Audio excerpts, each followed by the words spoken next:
timber explodes inches from your face. Somewhere in the dead hours of the Mediterranean night, aboard a vessel built for royalty, the roof of your chamber collapses without a single warning. Massive wooden beams crash onto the bodies next to you. Bones shatter. Blood pools across silk bedding.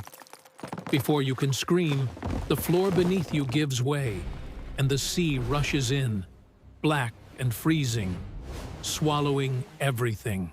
You are pulled under, gasping, choking on salt water and debris, clawing through darkness while bodies thrash around you. And in that suffocating chaos, one realization hits harder than the water. This was designed. Every plank, every joint, every hidden hinge in this ship was engineered for one purpose: to murder you on command. The woman clawing her way out of that wreckage is Agrippina the Younger. She is no pampered aristocrat waiting to be rescued. She is the most dangerous mind in the entire Roman Empire. And the person who just tried to drown her is the very emperor she placed on the throne with her own hands, her teenage son, Nero. For years, she had eliminated every threat that stood between him and absolute power. She poisoned rivals so quietly that no one ever found proof. She controlled every corner of his life, his decisions, his relationships, his most private moments, crossing lines so disturbing that even Rome, a civilization built on excess, whispered about them in horror. All of it to keep him obedient. All of it to keep herself in control. But here is what she never understood. When you strip a child of every moral boundary to turn him into your weapon, you do not create loyalty. You create something that will eventually turn on the hand that built it. What you are about to hear is the final war between a mother and the monster she manufactured. A true story of a woman who was convinced she could govern the most powerful empire on earth from behind a boy's throne, and a boy who discovered that the only way to taste freedom was to erase the woman who owned him. You will witness how Agrippina survived poisoned banquets and assassination attempts disguised as accidents, how she ruled from places no mother should have ever been, and how it all came down to one final moment, and the last words she screamed at the killers standing over her.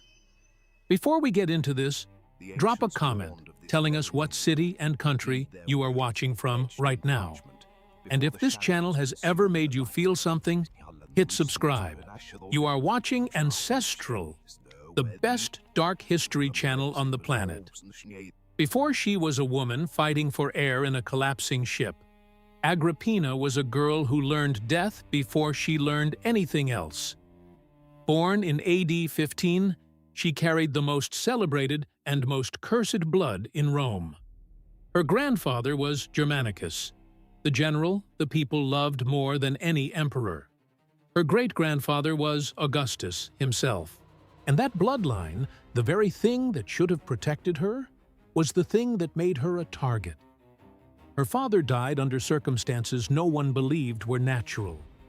Her mother was dragged into exile and starved herself to death. Her brothers were accused of treason and erased, one after the other, like names scratched off a list. Every time someone in her family rose too high or attracted too much devotion from the Roman crowds, the emperor found a reason to destroy them.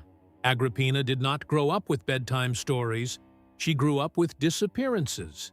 And by the time she was old enough to understand, she had already absorbed the only lesson Rome ever really taught. Sentiment will get you killed. Only power keeps you breathing. When her uncle Caligula seized the throne in AD 37, it seemed like fortune had finally turned.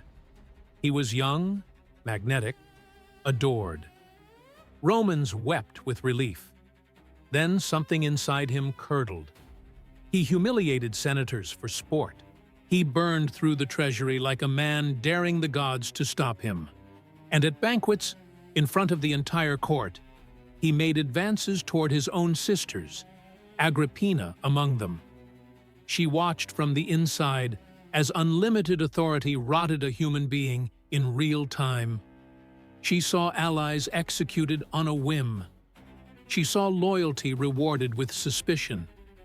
And then, inevitably, the suspicion landed on her. She was accused of conspiring against him. There was no hearing, no defense. She was loaded onto a ship and dumped on a desolate island with nothing but silence and stone. Most exiles crumbled. Agrippina did not. Alone on that rock, stripped of every comfort and every ally, she did not mourn. She rebuilt. She dissected every mistake her family had made. She studied what had killed them. Not swords, not armies. Dependence. They had depended on the goodwill of emperors, on titles, on tradition. None of it had saved a single one of them. On that island, Agrippina forged a new understanding of the world. Love was a liability. Loyalty was a transaction. And the only real protection in Rome was power so deep and so personal that no one could take it from you without destroying themselves in the process. But there was a wall she could never climb. Women did not rule Rome. The Senate might tolerate a woman whispering behind a curtain, but they would never accept one sitting in the open on the throne. So Agrippina made the calculation that would reshape an empire. If the throne would never be hers, she would build someone to sit on it for her. Someone who owed her everything. Someone who could never escape her shadow. She already had the material. Years before the exile, she had married Gnaeus Domitius Ahenobarbus, a man whose family name carried weight even if his character did not. Together, they produced a son, Lucius Domitius Ahenobarbus, born in AD 37. That boy would one day be called Nero. And from the moment he existed, Agrippina did not see a child. She saw a vehicle. Through his veins ran the blood of Augustus and Germanicus. Through him, she could stand one step behind the most powerful seat on earth and control everything it touched. Alone on that barren island, separated from her son by miles of open water, she held on to a single conviction, like a blade. Power is the only thing that lasts, and my son will be how I wear it. Caligula was cut down in AD 41 by his own Praetorian Guard. In the chaos that followed, soldiers found Claudius hiding behind a curtain, shaking, and declared him emperor almost as a joke. But the new regime needed credibility, and exiled members of the imperial family were useful symbols of reconciliation. Agrippina was allowed to return. She stepped back onto Roman soil, not as a broken woman begging for mercy, but as someone who had been sharpened by everything meant to destroy her. Her husband Domitius had died while she was away, leaving her a widow with a young son and no protector. To the court, she looked like just another aristocratic woman trying to claw back her footing. But behind her composure, a machine was already running. Which senators could be turned, which freedmen could be bribed, which doors led closest to the emperor's ear. There was one obstacle she could not go around.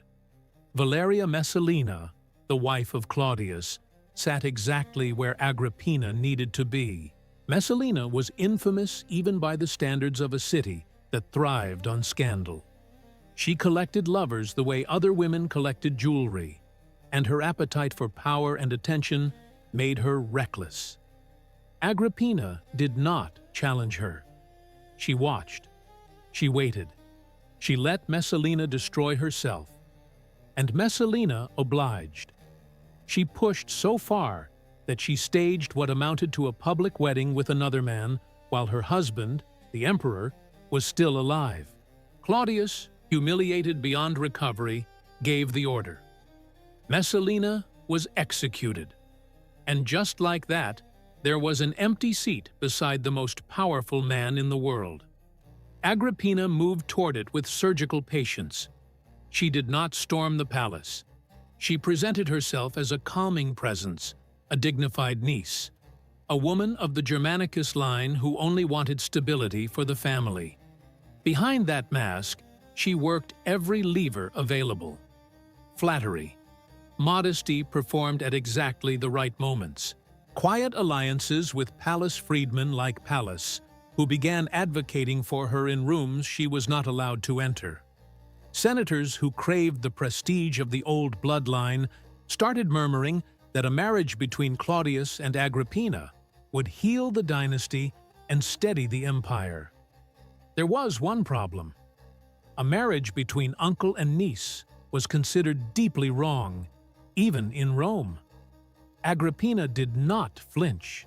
She applied pressure until the Senate itself voted to make the union legal, bending morality into law with a single decree.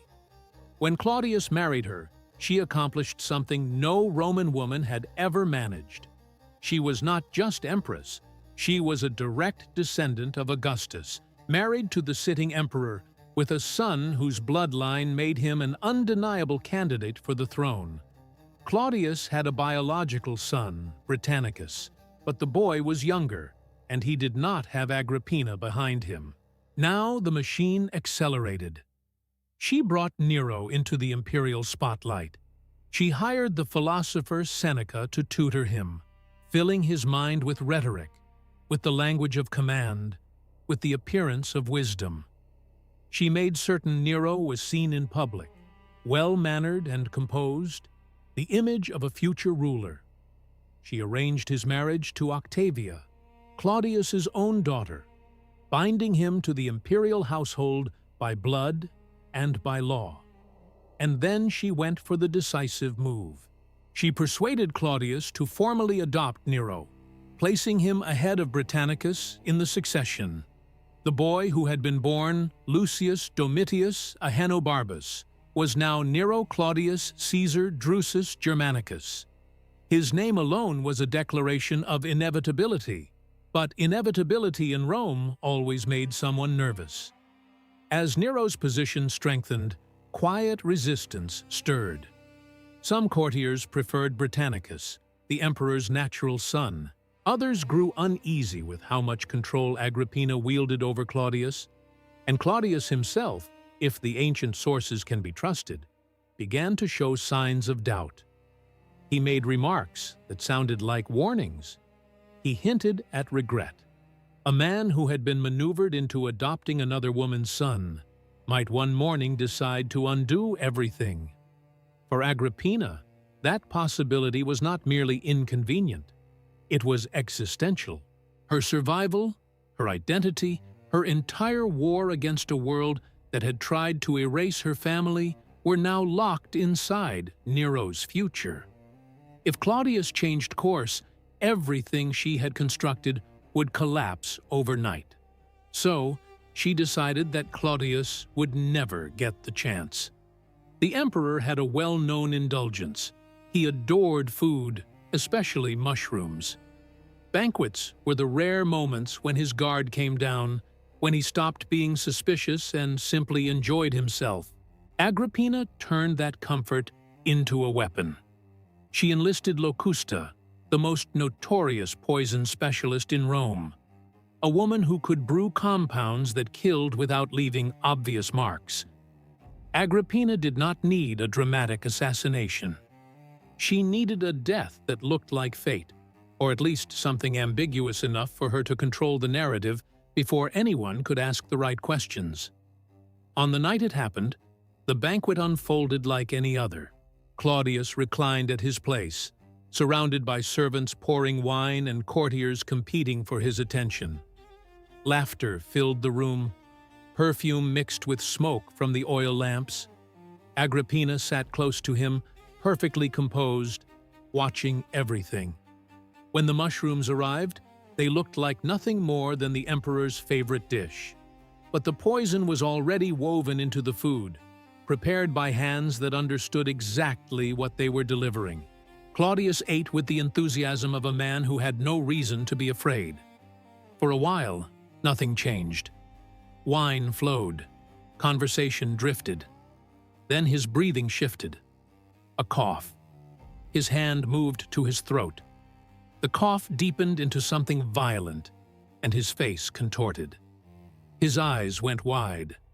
His body convulsed. Some guests went still. Others looked away, pretending this was a momentary episode. Servants rushed in. A doctor was summoned. They tried to make him vomit, tried to reverse whatever was happening inside him. But the poison had already reached too deep. Claudius drifted into a gray space between consciousness and death, no longer responding, no longer fully present. Agrippina did not weep. She did not panic. She managed the room the way a general manages a battlefield. She controlled who entered, who left, who was allowed near the emperor's body. Some ancient writers claim that when Claudius briefly showed signs of rallying, she ensured a second dose reached him, perhaps disguised as medicine, perhaps applied through a feather pressed into his throat. Whether every detail survived the centuries intact does not matter. The result is beyond dispute. By the morning of October 13th, AD 54, Emperor Claudius was dead. Rome woke to uncertainty and dread. Agrippina carved through the confusion with precision. She delayed public access to the body. She circulated the story that the emperor had simply fallen ill, that the gods had taken him peacefully. And while the city swirled with rumors, she was already executing the next phase. In those first fragile hours, she brought 16-year-old Nero to the Praetorian Guard barracks. The boy stood before Rome's most dangerous soldiers, draped in imperial purple, his mother at his side. Agrippina announced that Claudius had chosen Nero as his heir. The Praetorians, already paid and prepared, roared their approval. The Senate, terrified of the alternative, a power vacuum that could spiral into civil war, ratified the succession without resistance. By the time the sun was fully up, Nero was emperor of Rome.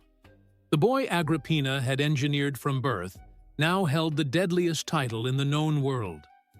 From the outside, the early weeks of Nero's reign looked almost hopeful. He spoke with humility.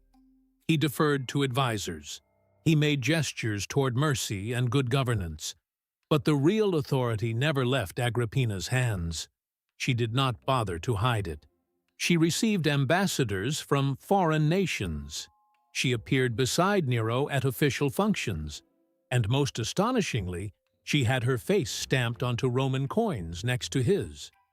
On some issues, their profiles were arranged so that hers was the dominant image, as if they were co-rulers. For a civilization that had only ever seen the emperor's face on its currency, this was an earthquake. A woman was not just influencing the throne. She was engraved into the metal people carried in their pockets every single day. Behind the palace walls, her control was even more absolute. She decided who was permitted to see Nero, which messages reached him, which petitions were approved, and which vanished before he ever knew they existed. She rewarded loyalists with positions and fortunes. She destroyed perceived threats through accusations, forced suicides, and fabricated conspiracies. Women who had once rivaled her influence, like Lolia Paulina, were removed from the picture entirely. Anyone whose bloodline might spark a competing claim to the throne was watched, exiled, or quietly neutralized. Nero was 16 years old. He had been raised by a mother who talked about power the way most parents talk about safety. She had taught him that gentleness was a trap, that showing mercy would be read as weakness, and that he must never, not for a single moment, forget who had given him everything he had. He enjoyed the ceremonies. He liked being cheered. He liked the idea of being emperor. but he did not like feeling like a marionette. When he tried to explore the things that actually excited him, music, acting, chariot racing, Agrippina dismissed them. She told him emperors do not perform like entertainers. They command. And if he would not command the way she demanded, she reminded him, there were other options, other candidates she could elevate. The name she held over his head like a blade was Britannicus. Claudius's biological son was still alive, still a teenager, still a living alternative to Nero. As long as Nero did what Agrippina wanted, Britannicus stayed quietly in the background. But as Nero grew older, he started reaching for something of his own. He became attached to a freedwoman named Acte. He wanted to choose his own companions, his own pleasures, his own direction. Agrippina despised all of it. Acte was beneath them. She was an outsider, a nobody. And worst of all, she represented a part of Nero's life that Agrippina could not reach. Agrippina confronted him. She berated him in front of others. She threatened openly to throw her support behind Britannicus if Nero did not fall back in line. And then she went further, into territory that even Rome, a society that had seen nearly everything, found difficult to speak about plainly. Ancient historians, Tacitus and Suetonius among them, both hostile to the imperial family, recorded persistent rumors that Agrippina used physical intimacy with her own son as a tool of control, that she dressed provocatively around him, that she used closeness and touch to keep him emotionally tethered. Whether every specific detail reported across the centuries is literally true or shaped by political hatred, the underlying reality is consistent across multiple sources. She did not respect the boundaries between mother and son. She treated his body and his emotions as extensions of her own territory, spaces to be occupied and controlled. Picture a teenager trapped inside that. Every impulse monitored, every desire weaponized against him. His first experiences of closeness contaminated by manipulation and shame. His mother using affection as a leash and withdrawal as a punishment. Nero did not develop the way a normal person develops. He became both emperor and prisoner, feared by millions and dominated by one. Every time he reached for independence, the person who dragged him back was the same person who had made him untouchable. That paradox ate through his mind like acid. He wanted to be free of her, but the only way he knew how to survive was to follow the rules she had written. Rules that said the world is a war, and everyone around you is either a tool or a threat. The breaking point came with Britannicus. Agrippina's threats to replace Nero with Claudius's son had become more than bluffs. They were psychological warfare, and they worked. Nero was terrified.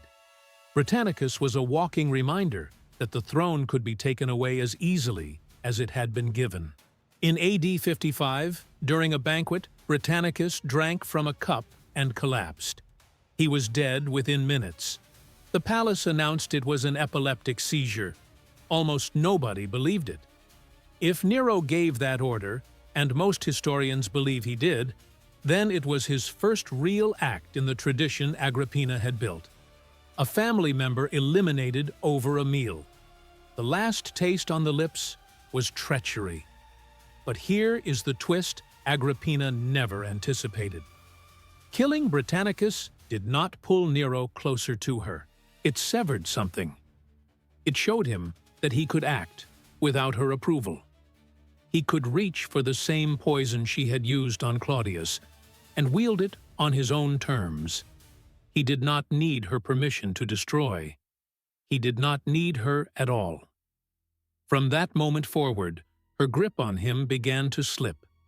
He turned more and more toward other advisors, Seneca and Burrus in particular, and toward the woman who was rapidly becoming the most important figure in his personal life, Poppaea Sabina.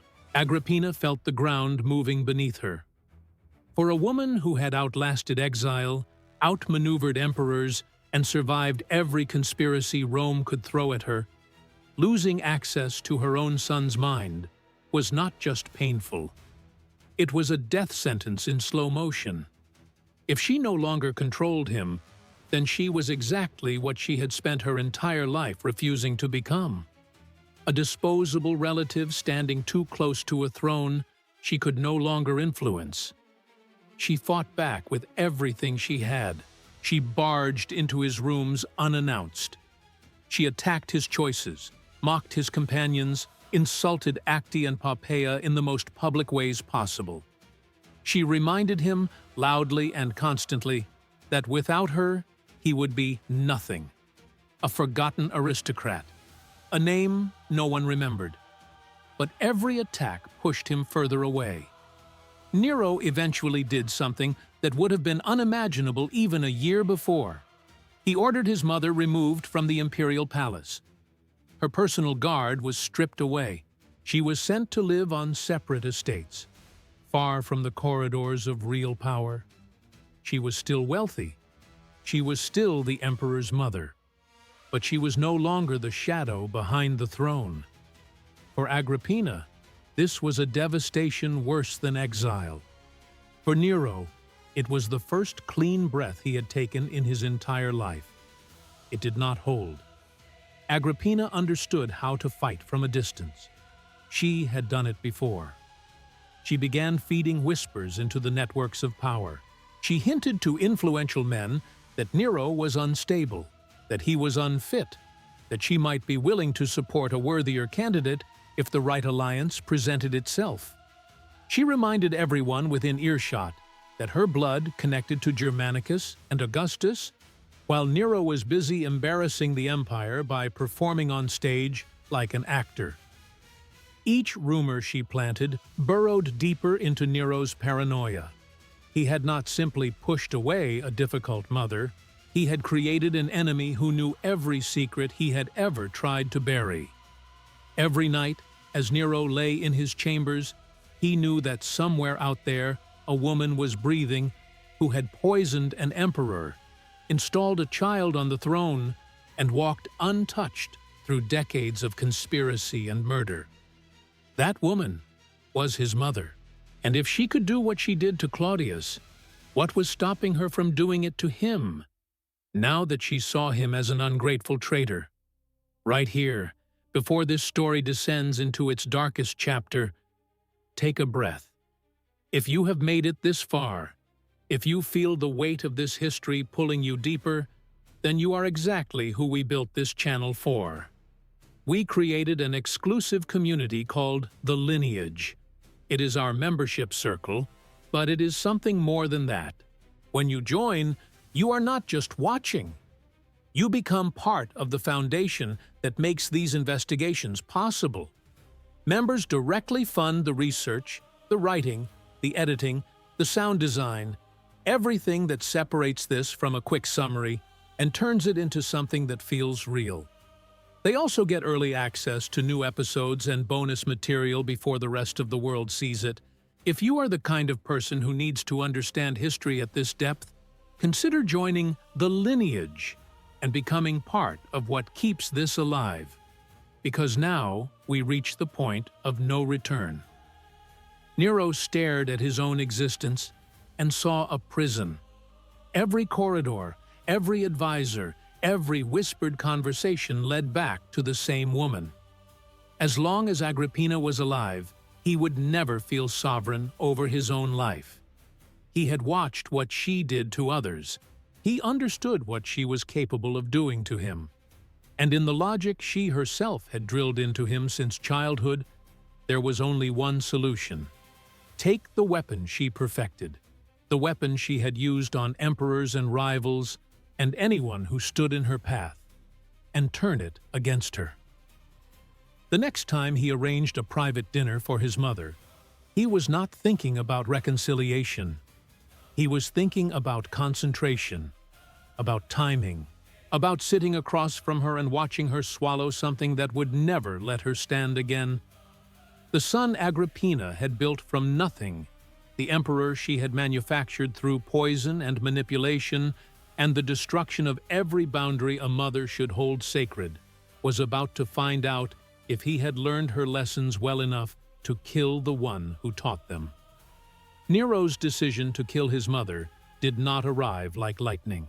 It grew like rot, fed by years of suffocation, surveillance, and a humiliation so constant it had become the air he breathed. But when he finally committed, he reached for the weapon she had taught him to worship above all others: poison. He sent for Locusta. By this point, Locusta was no longer a common criminal operating in the shadows. She was practically an institution, guarded by the state, feared across the city. A woman whose knowledge of toxins had already rewritten the line of imperial succession. When Nero called for her, he was not hiring an assassin. He was activating the empire's most terrifying resource. The design was elegant in its simplicity. A private dinner. A performance of forgiveness. Agrippina would be invited to share a meal in an atmosphere so warm and familiar that her defenses might, for one evening, come down. Locusta's compound would be folded into one of the courses, buried beneath rich sauces and heavy seasoning. The formula was calibrated to work quickly, but not instantly, leaving a narrow window where the symptoms would resemble a sudden illness rather than an attack. Nero convinced himself this was the merciful path. No blades, no soldiers breaking down her door in the middle of the night, no blood staining the marble. Just another prominent Roman woman claimed by a mysterious ailment, mourned publicly, and forgotten privately. When the evening arrived, Nero was nothing like the languid performer the public knew. He was a young man vibrating with dread, running through every scenario that could go wrong. What if she detected something in the flavor? What if she insisted a servant taste the food first? What if the compound worked too slowly and physicians intervened in time? What if she lived and understood exactly what had happened? When Agrippina walked into the room, he forced his face into a smile. He kissed her. He spoke softly. He played the part of a son aching to mend what had been broken between them. But Agrippina knew her son the way a sculptor knows the clay she shaped with her own hands. She read the tightness behind his smile.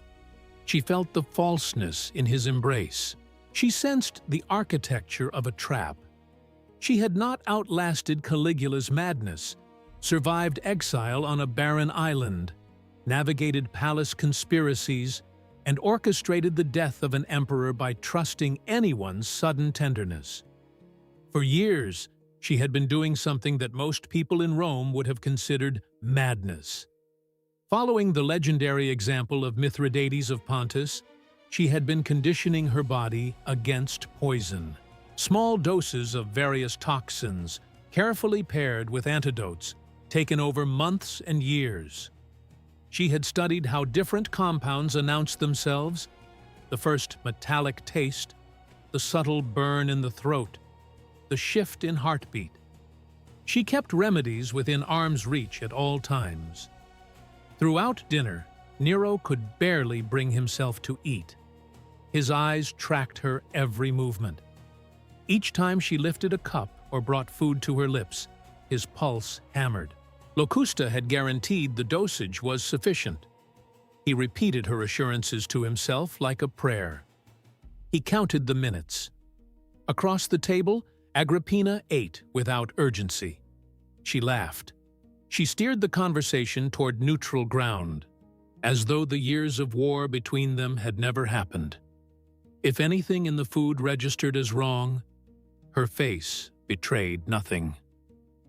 Then came the moment he had been holding his breath for, a hesitation.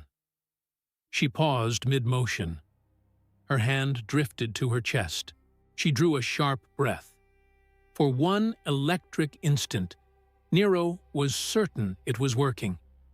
His mind leapt forward to the aftermath, the announcement of her sudden illness, the carefully rehearsed grief, the liberation that would finally follow.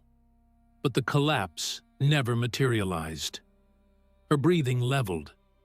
Color returned to her skin.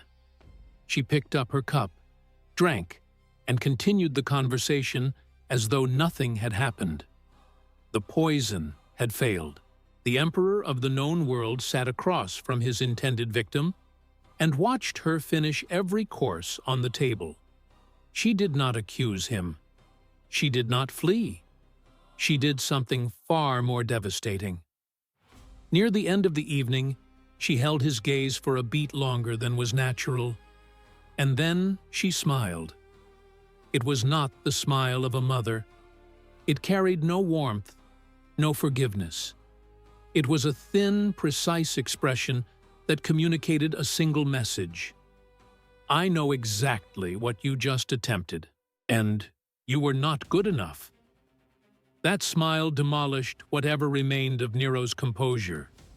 If the deadliest substance in the Roman arsenal could not bring her down, then what could? She was no longer merely his mother. In his mind, she transformed into something beyond human, a creature that could walk through poison the way other people walked through rain. He retreated to his quarters and unraveled. Every footstep he imagined in a distant hallway sounded like hers. Every rumor of political maneuvering carried her fingerprints. From that night forward, Nero and his closest conspirators began exploring options that went far beyond poison. A direct attack with swords inside the palace was theoretically possible, but dangerously exposed. Guards might hesitate to strike the emperor's own mother. Witnesses would talk. The crime would be impossible to disguise. Sending hired killers to her estate risked being traced directly back to him. A trial would be slow, public, and unpredictable. What he needed was something that looked like the hand of the gods.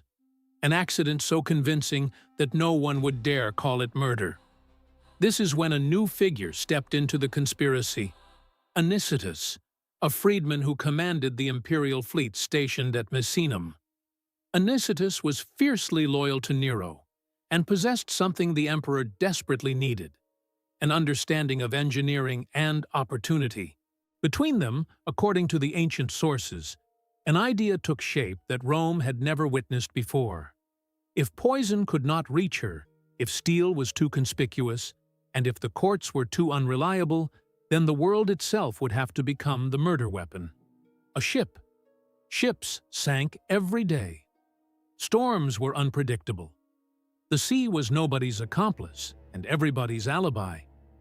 What they designed was less an assassination and more a piece of lethal engineering. The vessel would appear magnificent and seaworthy. Its decorations would be lavish. Its timbers would look solid. But concealed within the structure, hidden joints and removable pins would hold the cabin's ceiling and key supports in place. At a predetermined signal, those pins could be pulled. Massive weighted panels and beams would collapse onto everyone beneath them. Simultaneously, a section of the hull would open, flooding the ship from below. From the shoreline, it would look like nothing more than a terrible maritime accident. They chose Baiae as the stage. Baiae sat on the Bay of Naples, a glittering resort town where Rome's wealthiest families retreated to indulge in hot springs, seaside villas, and celebrations that stretched until dawn. Both Nero and Agrippina kept properties there. An invitation to celebrate near Baiae would raise no alarms. The waters were typically calm. The crossing between their estates was short enough to complete in a single night. Everything about the location whispered normalcy. Nero extended the invitation wrapped in every layer of false affection he could produce. There would be feasts. There would be entertainments. He would publicly demonstrate his renewed devotion to his mother and show all of Rome that the rift between them had healed. Religious festivals may have provided additional cover for the gathering. Agrippina was left with a choice that had no safe answer. She did not trust it. but she also understood the calculus. Refusing the invitation would make her look hostile, isolated, and afraid. Accepting at least gave her proximity, the chance to observe her son, and perhaps claw back some fragment of influence.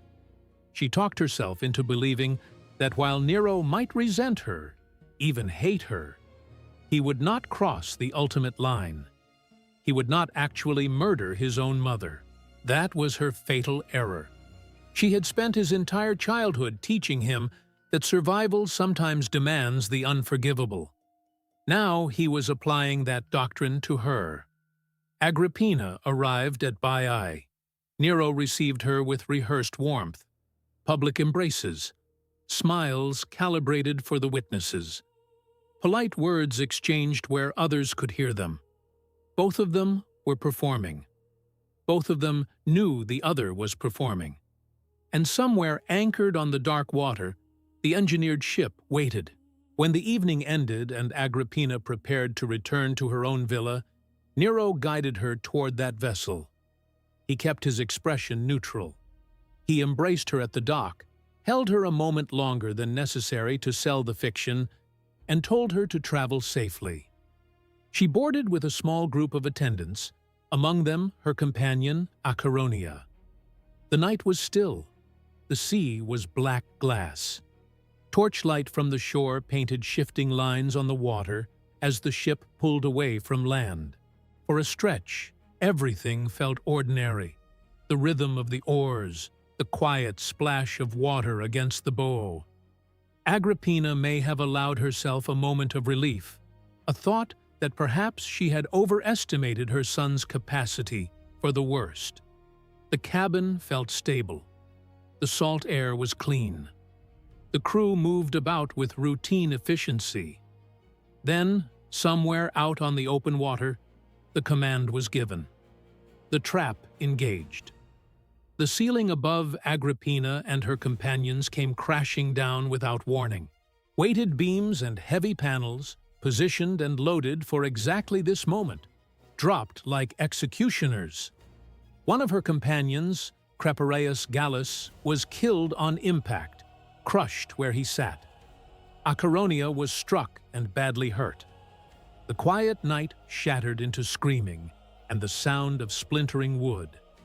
And at the same moment, the hull below them began to fracture. Seawater surged through the breach, black and freezing. The ship was transforming into a grave. Some of the crew had been briefed on the plot. Their job was to ensure no one of importance survived. Others, genuinely unaware, panicked and scrambled to save themselves. In the pandemonium, the mechanics of the trap did not execute perfectly. Instead of being pinned beneath the collapsing structure, Agrippina was hurled into the sea. The water was shockingly cold. Wreckage churned around her. Bodies thrashed and disappeared into the dark. She had seconds to make a decision that would determine whether she lived or died. Agrippina chose to cry out. She screamed that she was Agrippina, gambling that the crew would rescue the emperor's mother out of loyalty or fear. It was the last mistake she ever made. Sailors who were part of the conspiracy turned toward the voice claiming that name and struck her down with oars and poles, forcing her beneath the surface until she went silent. Agrippina heard enough to understand with absolute clarity what was happening. This was not an accident. The men who were supposed to protect the emperor's mother were the men sent to end her. So, she said nothing. Wounded from the collapse, battered by the impact with the water, she forced herself to stay quiet and stay moving. Every breath was agony. She swallowed seawater. Waves pushed her away from anything she might have clung to.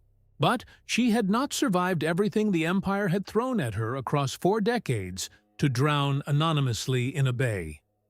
She drove her body toward the faint silhouette of the coast, commanding her limbs to keep working.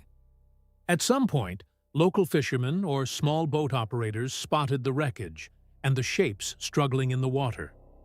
A vessel pulled her aboard.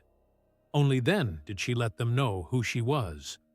Word spread quickly, though not as quickly as fear. Agrippina was carried back to her villa, soaking wet, bruised, and bleeding from injuries that would have broken most people entirely. Her body was damaged. Her mind was not. Lying on a couch, wrapped in whatever warmth her attendants could find, she reconstructed every detail.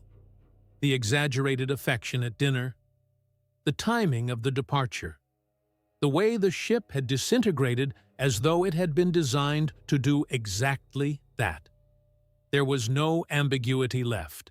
Her son had engineered a perfect accident to kill her, and he had come closer to succeeding than anyone she had ever faced. Now she stood at the most dangerous crossroads of her life. She was alive, and Nero would know it soon. That knowledge alone might push him past whatever restraint he had left. If she confronted him directly, accusing him of the attempt, he could respond with overwhelming force and send soldiers to finish what the sea had failed to do. If she pretended to believe it had been a genuine accident, she might buy herself hours, maybe days, but she would also be signaling that she still intended to survive, to remain a factor in the game. Now let us step outside the villa for a moment.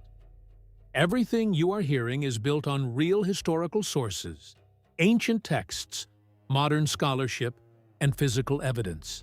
If you want to go deeper than any video can take you, the primary book that served as the foundation for this episode is available right now through the View Products button on your screen.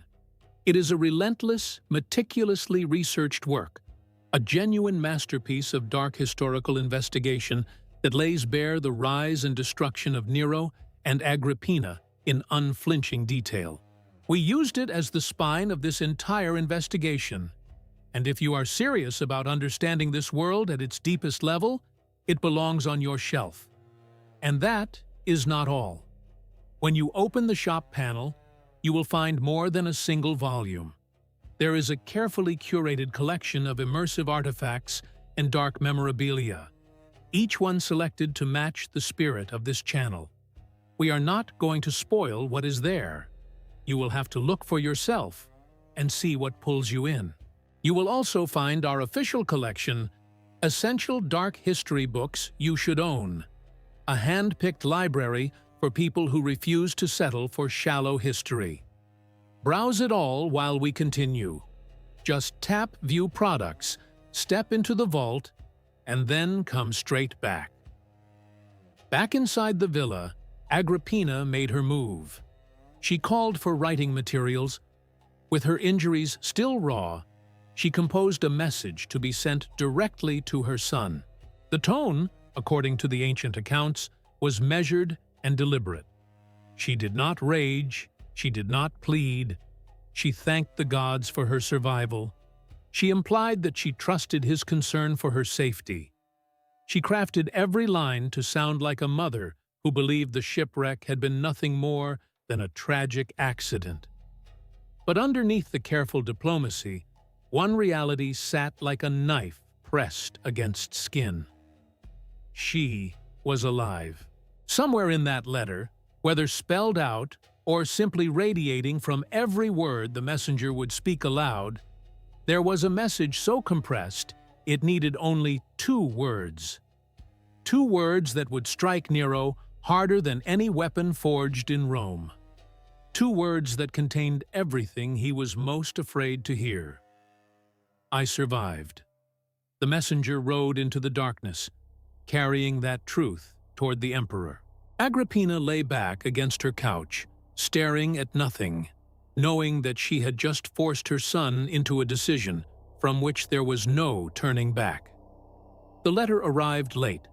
The candles in Nero's quarters had already burned down to stubs when the messenger came through the door, drenched in sea spray and shaking with fear. The emperor listened as the man stumbled through his account. The ship had gone down. People were dead. The wreckage was scattered across the bay. For a few heartbeats, Nero allowed himself to believe it was over. The mechanism had not worked perfectly, but surely the result was the same. Then the messenger produced the letter. He recognized the handwriting before he broke the seal. Agrippina was alive. He read it word by word. She thanked the gods for delivering her. She expressed hope that he would not worry too much.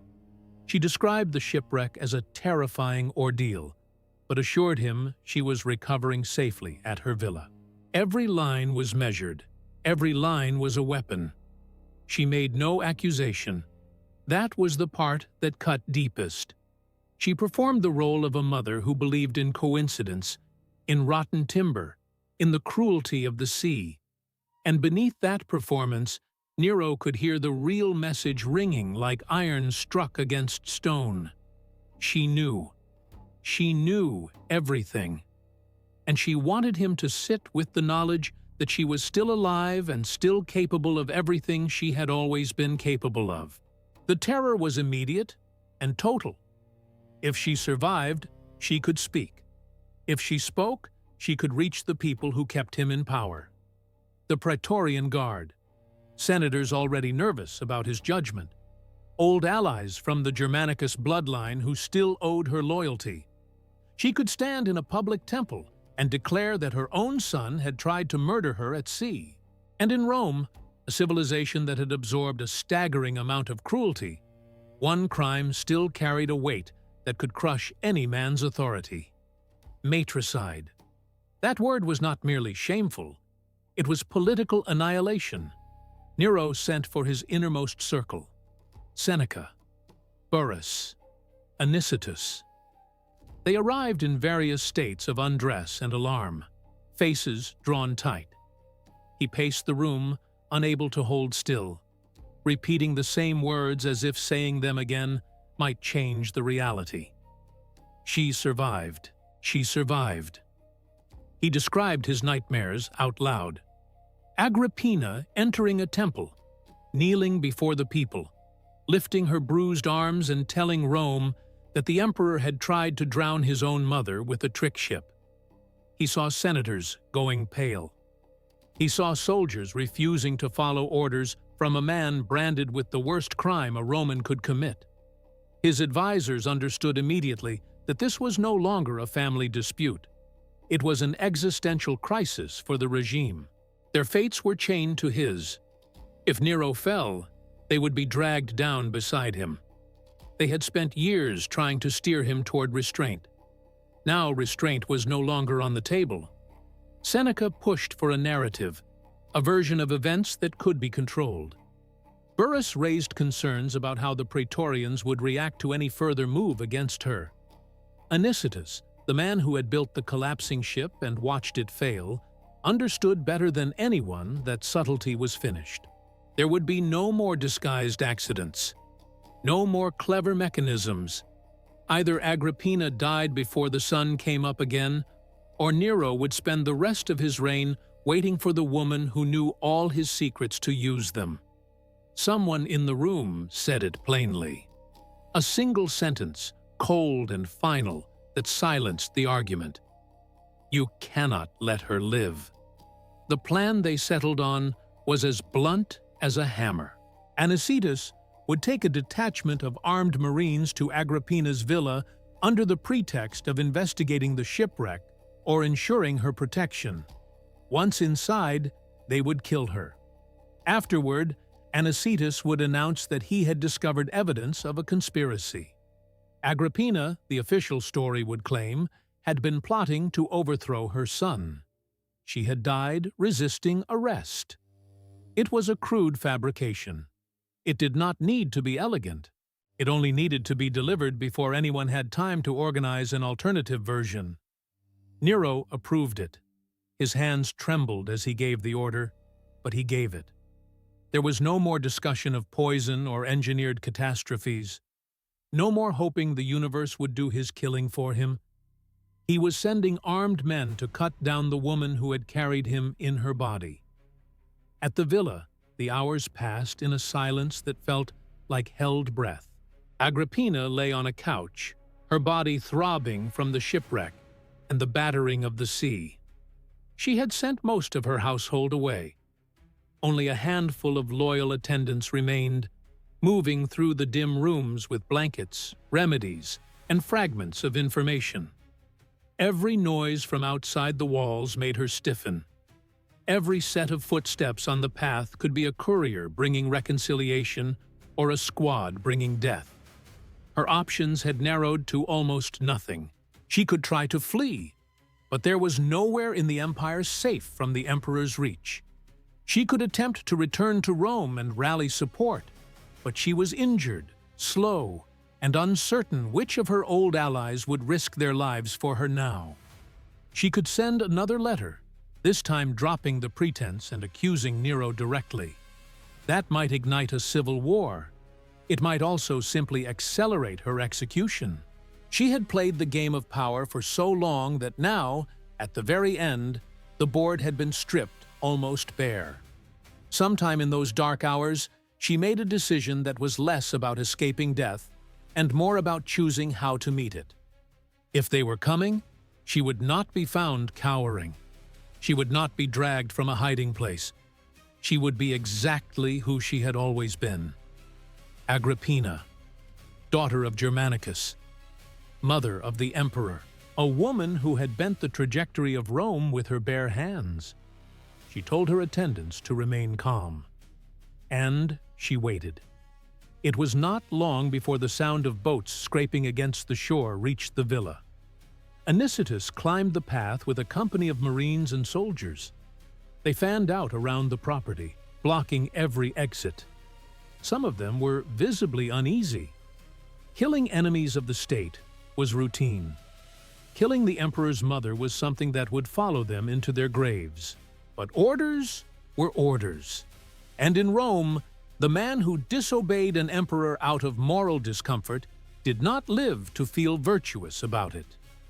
They entered. Torchlight turned the corridors into flickering tunnels of shadow. Boots and sandals scraped against the floors. Agrippina's remaining attendants heard the commotion, and some of them fled. Others tried to stand in the way. They were shoved aside, struck down, stepped over. The soldiers moved through the villa until they reached the room where she was resting. She was sitting upright when they came through the door. Composed. Aware. There was no screaming. No attempt to run. She looked at Anicetus and the armed men behind him and understood the complete arc of the evening. The failed poison. The collapsing ship. And now this, the final attempt. The one designed to leave no room for survival. The ancient sources record that she made a few sharp, deliberate moves in those last seconds. She demanded to know if her son had authorized this. She asked to see written orders. She tried to force them to name, out loud, what they were about to do. But this was not a courtroom, and these were not men who had come to debate. This was an execution dressed in military protocol. Words were not going to change the outcome. The first strike landed fast. A blow from a blade or a bludgeon caught her across the head or shoulder. Pain detonated through her body. She fell. Blood ran. The room tilted. In that moment, any other person would have begged or tried to crawl away. Agrippina did neither. She pulled herself up far enough to face the men who were killing her. She tore open her clothing and exposed her abdomen. She pointed to her womb, the place where Nero had once lived inside her. Ventrem feri. Strike the womb. Destroy the place that made him. If he was going to erase her from the world, let the blade fall there. Let the soldiers carry that image for the rest of their lives. Let history record that she chose where the killing blow would land and turned her own murder into an indictment that no official story could ever silence. She transformed her body into a final verdict on everything her son had become. They obeyed. The blows came. Steel opened flesh. The room filled with the sounds of violence, then exertion, then nothing. When it was finished, Agrippina the Younger lay dead in her own villa, killed by men acting on the direct command of the son she had put on the throne. Anicetus left immediately, racing back to deliver the report. Behind him, the few surviving attendants stood over the body in silence, knowing that grief, let alone protest, could cost them their lives. Back in the palace, Nero existed in a state that resembled madness more than relief.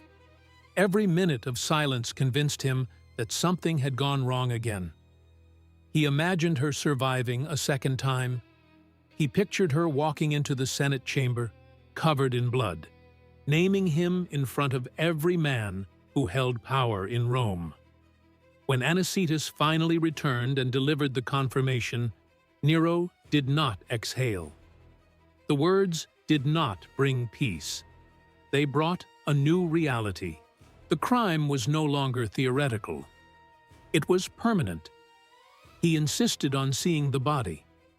Whether it was brought to him or he was taken to it, the sources disagree. But the essential detail is consistent. The emperor stood over his dead mother and examined her. Some writers claim he remarked on her physical appearance, still struck by something commanding in her even after death. Others say he touched the wounds. Whatever happened in that room, it sealed something inside him. He had crossed the one boundary that even Rome's most brutal rulers had feared to cross. He had ordered the killing of the woman who gave him life. The official narrative was released at speed. Agrippina, the regime announced, had been caught orchestrating a plot against the emperor. She had conspired with enemies of the state. When discovered, she had chosen death over capture. Anicetus and his men, according to this version, had acted purely in defense of Nero and the stability of the empire. The body was cremated with minimal ceremony, no grand funeral procession, no public mourning. The woman who had once stood beside emperors and had her face stamped into the currency of the most powerful civilization on earth left it like a condemned prisoner. On the surface, the machinery of government held. The praetorians did not mutiny. The Senate did not revolt. Most of the aristocracy was too terrified or too exhausted to challenge the story. If Nero could do this to his own mother, then no one was beyond his reach. They swallowed their doubts and carried on. Inside Nero's mind, nothing held together at all. The ancient sources describe a man consumed by what he had unleashed. He could not sleep in the dark. He saw his mother's face in shadows.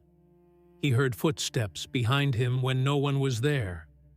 He spoke of the Furies, the mythological spirits that hunted those who shed the blood of their own family. Whether these torments were literal hallucinations or the language of ancient writers trying to express psychological collapse, the meaning is the same. Something inside Nero broke that night and never healed. And once the greatest taboo had been shattered, everything else became easier to justify. After you have authorized the murder of your own mother, what is one more death? What are 10? The restraints that had held even some of Rome's worst emperors in check simply ceased to exist inside him. He had already eliminated Britannicus. Now the violence turned fully inward, toward the people closest to him. His marriage to Octavia, Claudius's daughter, had always been a political arrangement, never a bond of affection. She was dignified, reserved, and genuinely popular with the Roman public. But Nero had long been consumed by another woman, Poppaea Sabina, who was as ambitious and ruthless as she was captivating. Poppaea wanted Octavia gone, and she pressed Nero relentlessly until he complied. In AD 62, Octavia was accused of adultery on charges that almost no one believed were genuine. She was exiled and then executed. To prove to Poppaea that it was truly finished, Nero reportedly had Octavia's severed head delivered to her. Another member of his family erased, Another line crossed without resistance. Poppaea became his wife. For a period, Nero appeared genuinely devoted to her.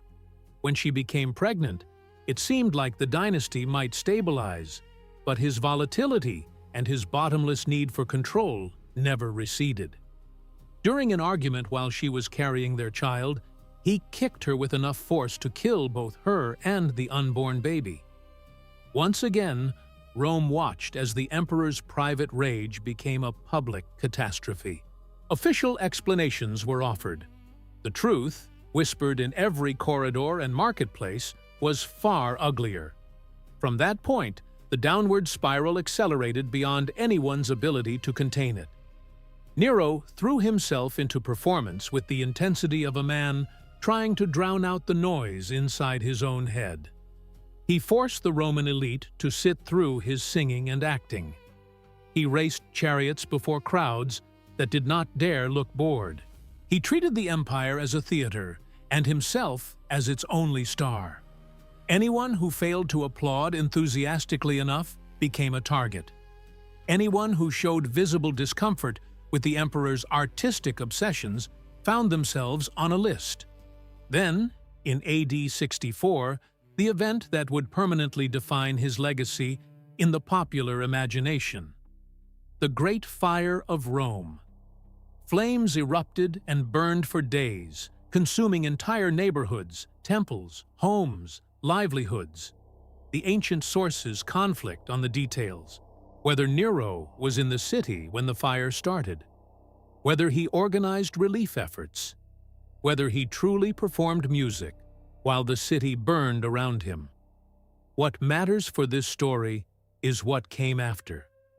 The population was furious and grief-stricken. They needed someone to blame, and rumors began circulating that the emperor himself had ordered sections of the city torched to clear space for his grandiose building projects. To deflect the fury away from himself, Nero chose a scapegoat, a small, marginal religious community that most Romans viewed with suspicion and incomprehension. The Christians. They gathered privately. They refused to honor the traditional gods. They were already outsiders.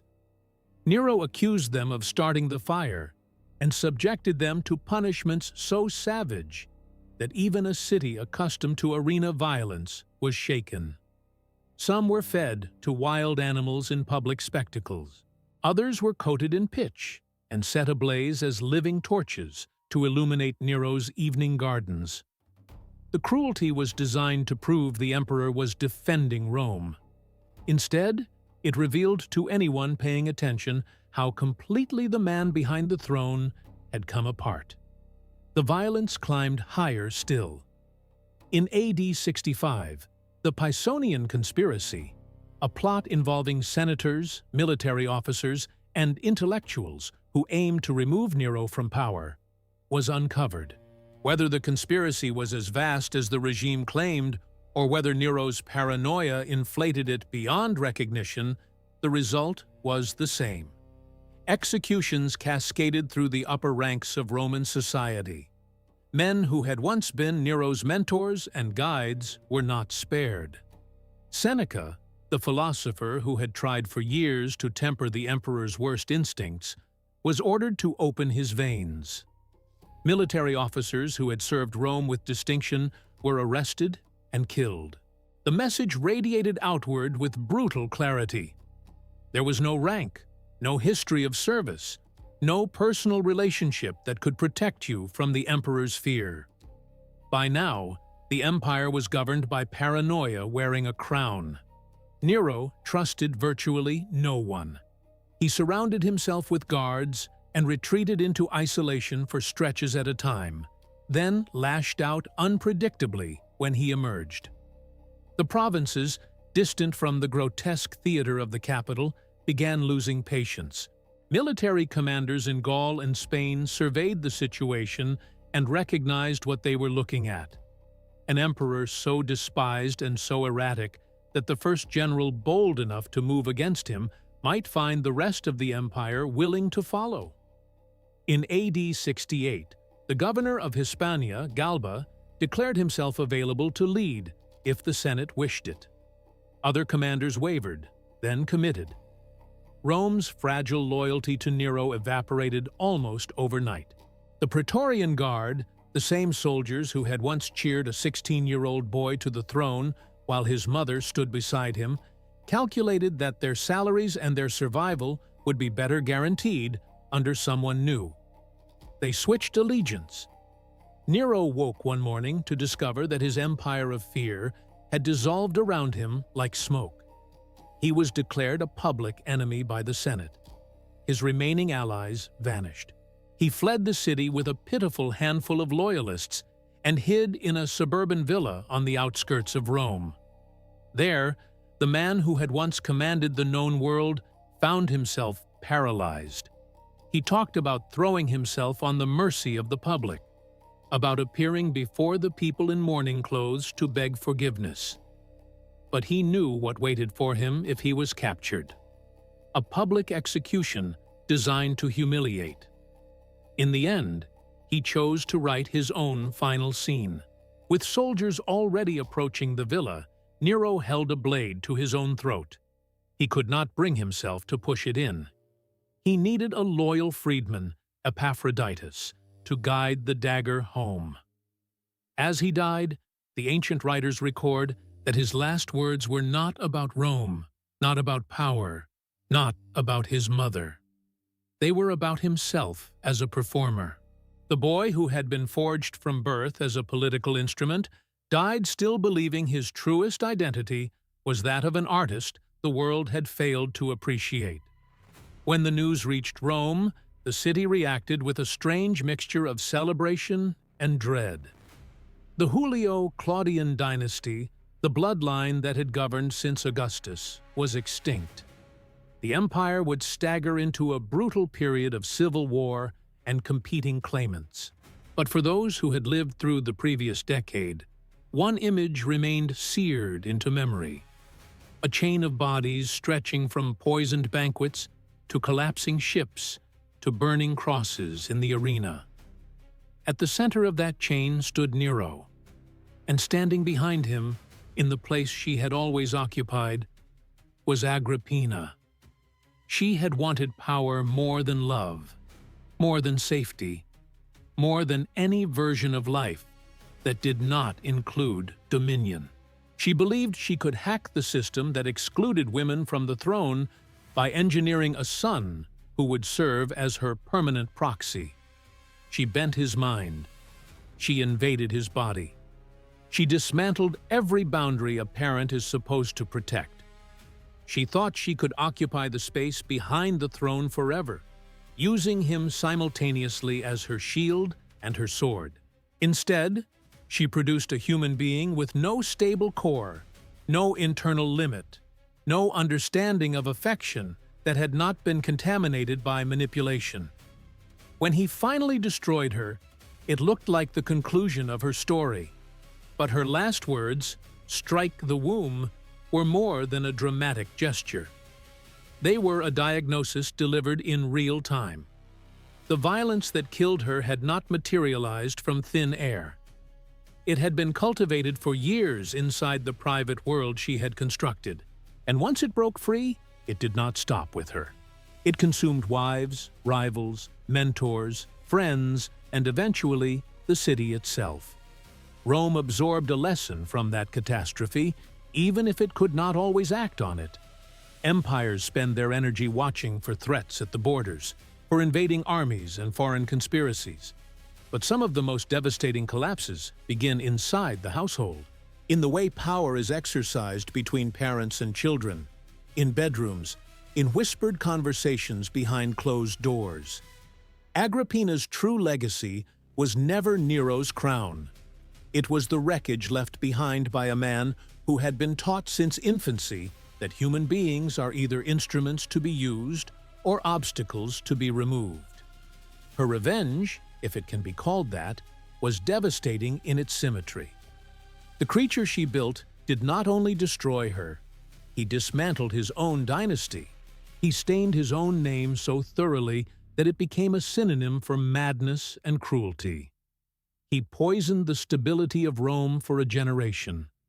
The same obsession with control that had driven her to poison an emperor, to violate the boundaries of her own son's body and mind, to govern an empire from behind a curtain, ended with both mother and son in unmarked or modest graves, their remains disposed of without the grandeur either of them had spent their lives chasing. This story is not comfortable. It was never meant to be. It is a warning carved into the historical record in blood. A warning about what happens when love is replaced by domination, when fear becomes a parenting strategy, when ambition is permitted to override every human instinct that might have produced something other than catastrophe. Agrippina believed she was forging armor for herself. What she actually built was a weapon with no safety mechanism and no way to shut it down. If you made it to the end, thank you for staying through the full descent into this darkness.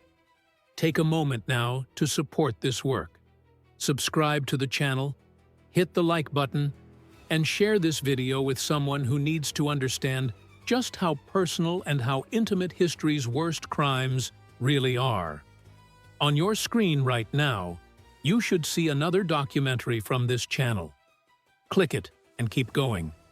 Do not stop here. The next story is the natural continuation of your journey into the parts of the past that most people are too afraid to confront. You have just watched another premium documentary by Ancestral, your ultimate history destination.